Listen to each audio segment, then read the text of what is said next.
This time we're going to be checking out another video about Khabib. Correct me if I'm wrong, but I don't know, I think I do say it correctly. The video is called Before and After Fighting Khabib Nurmagomedov. If you do enjoy this reaction and you do enjoy this video in general, please be sure to press that like button and also make sure you are subscribed to the channel if you do want to check out more of my videos. But yeah, let's just get into this video. I think it's time. I told you guys, we're gonna make him humble. Fight fans, Ooh. welcome back. You're a phony, a fake. Last year, GSP said there were three types of people in combat sports: the fighters, the athletes, and the artists. Okay. But with a relentless work ethic, insane natural ability, and dominance in all areas, the choice regarding Russia's undisputed lightweight king isn't so straightforward. Now enjoying retirement, we retrace the legacy of a humble champion that never lost, never bled, and was never visibly hurt inside the octagon. What? Never bled? Something Is that even sport as possible? unpredictable as mixed martial arts that speaks for itself. That You is wanna fight? crazy. Come here. Inside the cage, come. Here we look at opponents before and after fighting Khabib Nurmagomedov. Oh shit. He did not look happy there. 16-0 is the mixed martial arts record, and he's just 23 years old. 10 years ago, the Russian signed the dotted line, entering the UFC's lightweight roster on a 6-fight deal. Khabib Nurmagomedov versus Damn, that guy's huge. He picked up his first handful of victories, dragging his opponents the distance, but crunching, mauling, and slamming them in the process. UFC record 21 takedowns. With an ever-evolving style, Khabib would beat Rafael dos Anjos without losing a single round.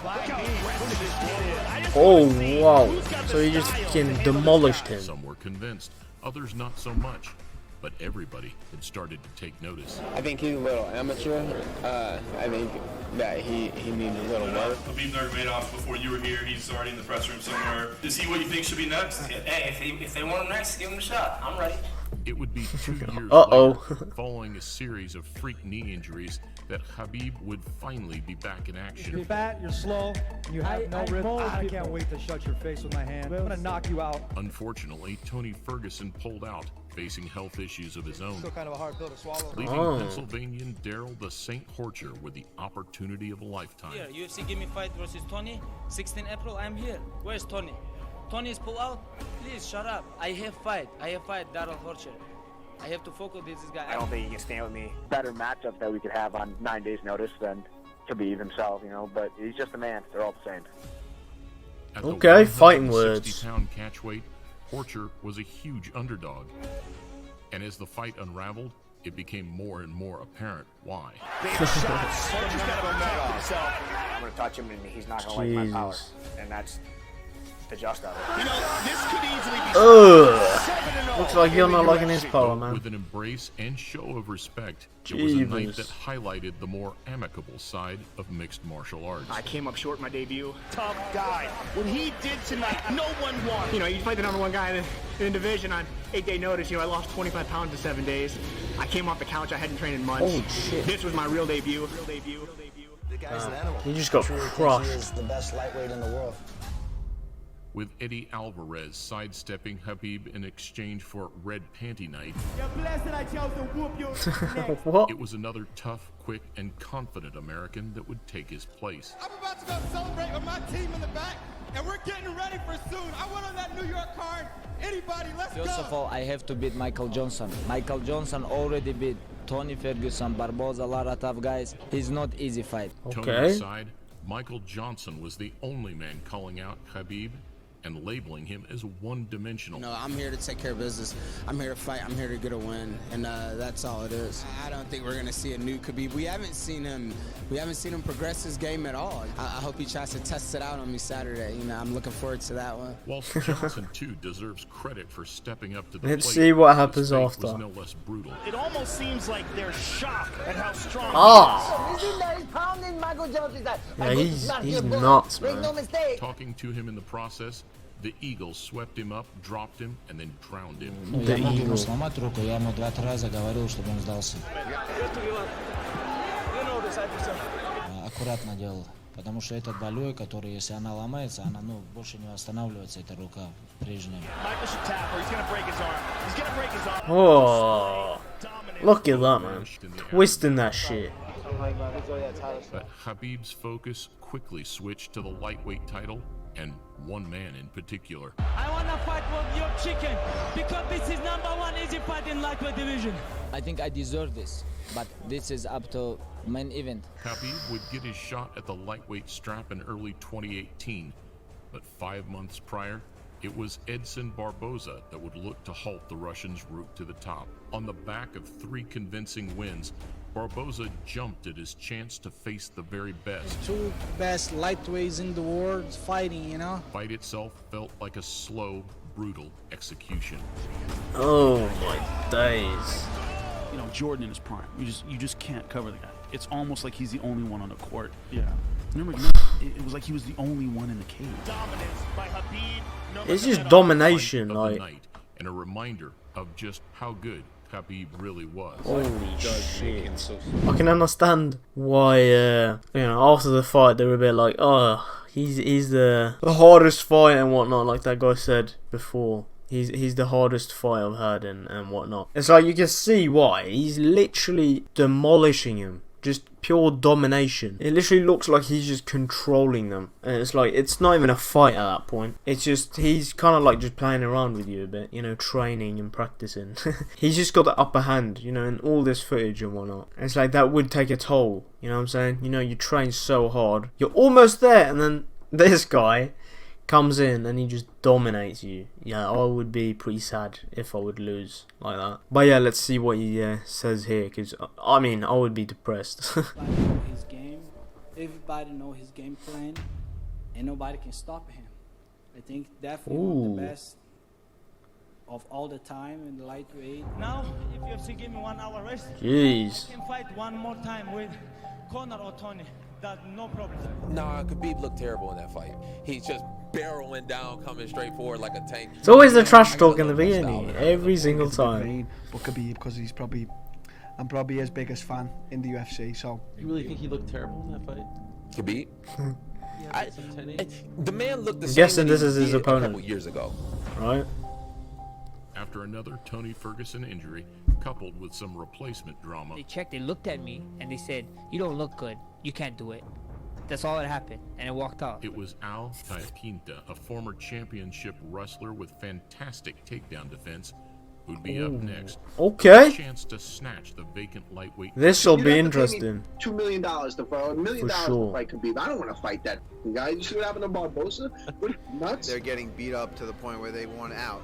And that's something that you're never going to see with me. So this week they asked me fight with 5 different guys. If you can bring King Kong and he can make 155, let's go.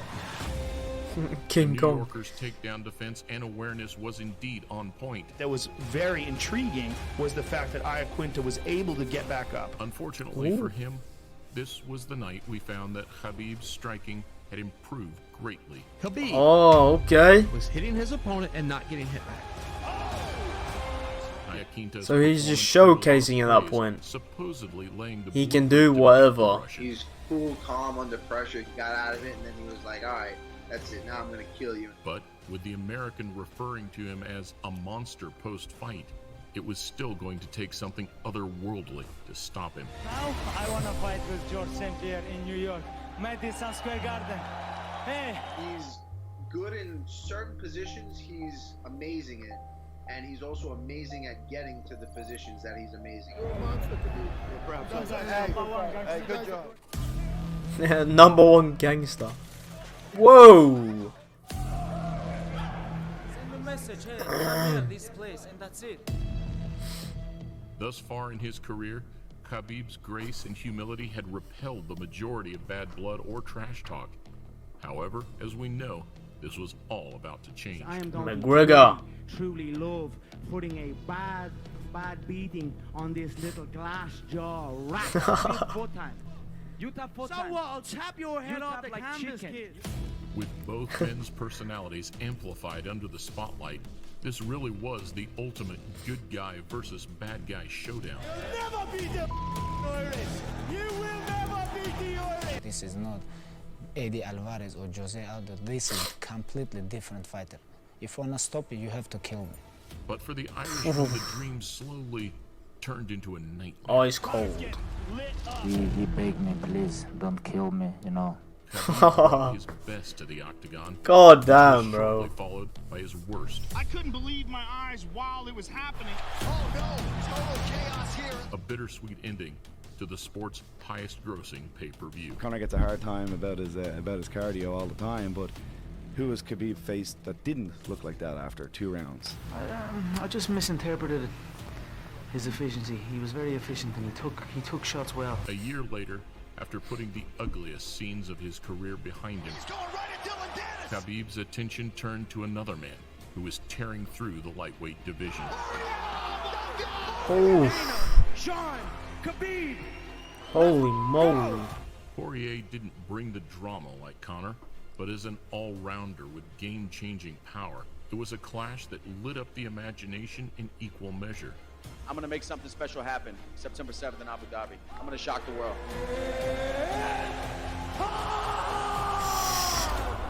We saw more well, let's see. What did happen? You have to push him back a little, and we haven't really seen that out of anybody yet because they're so worried about the speed of that shot. And ultimately, despite having success of his own, he was overpowered and submitted in the third. Nurmagomedov under the chin, there's the tap! Jesus Christ, man. Just on their back. Just hanging on him. A great show of respect capped off another of the lightweight division's hottest showdowns. If anything adversity's taught me in the past, is when times are good, be grateful. And when times like this, be graceful. And his feet are like hands, like his foot sweeps and the way he breaks you down, it's good, man. He's good. So good. You know, people know who both of these guys are. They know what they're both capable of, and that's why this fight is so big. It's going to cause him some serious issues in there. He's not going to be able to do what he wants when he wants. In a promise to his family, Fight Island would be the last time we saw Khabib defend his crown and unbeaten record. Ooh, okay, so this is the last fight, is it? To do this, and I will do it till the wheels fall off. When he's on his feet, I will be causing massive damage to his legs, to his body, and his face. An elite wrestler, a devastating striker, and a man with newfound composure, Justin Gaethje was considered the man with the best chance of dethroning the champion. He should be afraid. Gaethje should be afraid of the Okay. which he will be. And with one of the most exciting styles in the game, no trash Oh. talk was necessary. Everyone knows Jesus. the best fight at 155 pounds, and we are finally He here. pointed at him and said, "You have jet lag." During the fight? During the fight. He said, "You have jet lag." What? Gaethje said, "No, I don't," and hit him with a left hook and an uppercut. Oh. Though what was supposed That was to be clean, the though, roughest, if he said toughest that. night's work of Khabib's career was made to look like another day at the office. Justin Gaethje to sleep. He does things to world-class guys. Another one bites the dust. Khabib told his own corner What to a quiet fighter, down as the man. fight ended, which speaks for itself. And Gaethje's humble response and defeat might even have gained him more fans than a victory. Don't want to imagine, what he was going through. But as soon as the fight was over, I went up and told him that he just made his father so proud, and it was, he did. Oh, that is so, there's so many just, fighters he's demolished. And it's like, he just, they skimmed through most of it, but, to think about it, the amount of, training and, preparation and shit you need for just one fight is just, it's bonkers, I'm pretty sure, to how much, you gotta prepare. And it's he's just going in there, demolishing them, and getting out. Next! He's something else, man. So that was his last fight there with that, Justin guy. I thought that the last fight he had was with Conor McGregor, but I guess I was wrong. I thought they ended it after that, because that was kind of like what he was going for, was Conor McGregor. All I can say is that he's different, man. His ground game, and as I said there, like, they were all hyping him up and saying that he's the best. And then you've always got, you know, the haters that still, you know, trash talk him, even though he's like essentially the best in the world and has proven it, because he's just dominating everyone. There's still these blokes that are just, you know, chatting shit and just saying, you know, he could do better there, he could do that a bit different. There's always those motherfuckers sitting around, you know, waiting for the opportunity. And I mean, I wonder what, you know, that dude is saying now, you know, after that fight, for example, you know. What are you going to say then? But yeah, this was a fairly interesting video actually. It was quite different. I thought I would see a bit more of like the aftermath. I thought they'd go into depth into like what happened to the fight after. Like one of the fighters, I don't know, like became depressed, became an alcoholic, and then drove into a tree or some shit. Like I thought there'd be like something like that, but not really. He was just, you know, it was just after the fight, they just had a fucked up face and whatnot, and they got humbled essentially. I think the next UFC videos that I'm going to be watching will mainly be about, you know, fighting and actually like, you know, highlights about knockouts or something like that. You know, I'm going to try and find a video about some shit like that. As always, I do hope you did enjoy this video. Stay safe, and I hope to see you in my next up and coming video. See you later.